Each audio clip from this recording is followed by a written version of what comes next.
Competing at the highest level in any sport is a very tough one, and it hasn't been easy for the FC Pro players. We knew there would be a change as it changed from FIFA to EA Sport FC. We knew there would be a change for the FC Pro players, and we are seeing them very clearly. On this episode, I'll be telling you all about the FC Pro Open, how we got here, and the last 20 players standing who have a chance to walk home with some huge sum of money. The FC Pro Open, the first piece of silverware up for grabs in EA Sports FC 24.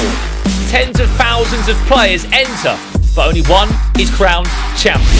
If you've been following the VGA eSports show closely, we told you about the FC Pro ladder, which opened up the chance for thousands across the world to compete at the highest level. The number was trained down to the top 32 in the world, which saw Africa's very own ex-Sharif make his way to London in a very torrid time for him. He saw his first game against Anders Berggang, a very close one, but the Moroccan couldn't pull through in the do-or-die situation against Emre Yilmaz. A very tough encounter. He also didn't go well for him as he had to come home and go back to the drawing board, but a very good performance from the Moroccan. Now moving from there, the top 20 who qualified out of the FC Pro Global qualifiers are the men who will be battling it out today at the FC Pro Open later today. Live from London. It's going to be brutal. This is the new home of FC Pro. Unbelievable names taking part today. Bigger, better, faster. He just moves differently, doesn't he?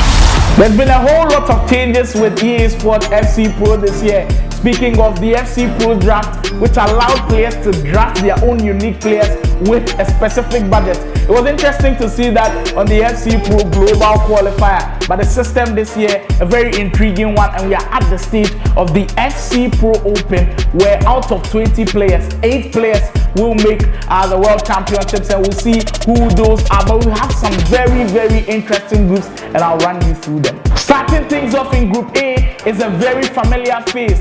Last year's World Cup finalist Mark 11 starts things off in Group A as he's joined by Hidalgo, the E-Champions League winner Emre Yilmaz, former world champion Umut, and Lucas completing Group A. In Group B, the Brazilian, the World E-Nations Cup champion P8 Zin is in there as Young joins him. Faku Cohen, Man City Esports new signing Matthias Bonanno also in there and happy to complete Group B. Group C, world champion himself Manu Bashir starts things off there as interesting talent Antonini Gabriel, one of the very few to make 7-0 in the global qualifier, joins him. Sean also finds himself in Group C. The Danish wonder kid Anders Berggang also finds himself in Group C, and Abu Maka, the Saudi Arabian talent, completes Group C. I feel like FC Pro Open left the best for last as the group of death. It's surely Group D. Now take a listen of this.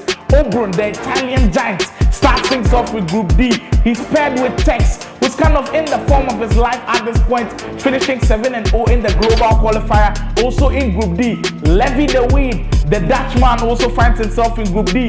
The Frenchman Fuma, also in Group D, and to complete it, Theos, also in Group D. What a crack group that is. But it will be 8 men out of the FC Pro Open group, which starts off today. You want to make sure to catch all those games. If you do miss out, don't worry, all the updates will be on the VGA eSports show. Who will be the best of the best? Who will show that since the start of FC 24, they have been the grinders, they know everything about the games. We'll surely be enjoying every single bit of that one. You know where to find all the updates on our social media handles, on Instagram, on YouTube, on TikTok, and on Facebook at VGA eSports show. See you at the FC Pro Open.